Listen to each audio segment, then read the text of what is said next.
Dear students, this is Newton first law apparatus, written here Newton first law, and we know that Newton was the scientist and he has given 3 laws of motion, and we know, and the 3 laws of motion is known as the Newton first law of motion, second law of motion.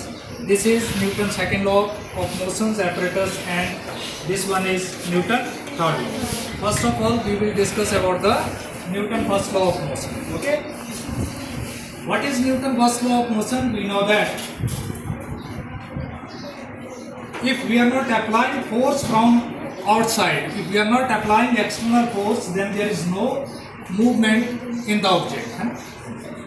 जब तक हम किसी वस्तु पे जो है बाह्य बल नहीं लगाते हैं, जब हिंदी में जब हम इसको पढ़ते हैं तो क्या कोई वस्तु जो वो अपने स्थान से हिलती नहीं है। जैसे फॉर एग्जांपल ये प्रिज्म हमने रखा हुआ है, ये यहीं पे पड़ा रहेगा कब तक, जब तक हम इसके ऊपर बाह्य बल नहीं लगेगा, है ना। और वही जो था वो न्यूटन का first law, the body will remain in rest और in uniform motion until no external force is applied, and that Newton first law of motion is known as the law of inertia. Now with the help of this apparatus we can prove how the Newton first law of work, Newton first law of motion work, है ना। तो हम देखेंगे इसमें, ये देखिए थोड़ा ये बच्चे फैन कब करना जरा बंद करना।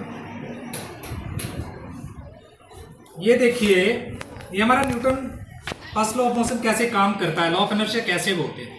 आई am applying force on this portion and what happened, applied force has displaced this piece of plastic, but due to inertia of motion the wall will remain at the same position.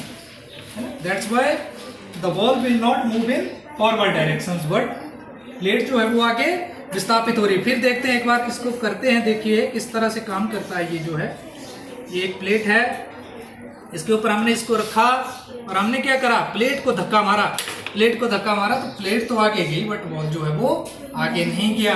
तो ये क्या prove करता है, जो गति का पहला नियम है वो जड़त्व का नियम है, लॉ ऑफ इनर्शिया हम उसको बोलते हैं। और इनर्शिया जो है, what is inertia, the definition of inertia is the body will remain in rest या inability of the body to change its state of rest, कि कोई भी बॉडी जो है वो अपने कारण ही अपने आप ही अपनी स्थिति को नहीं बदलती।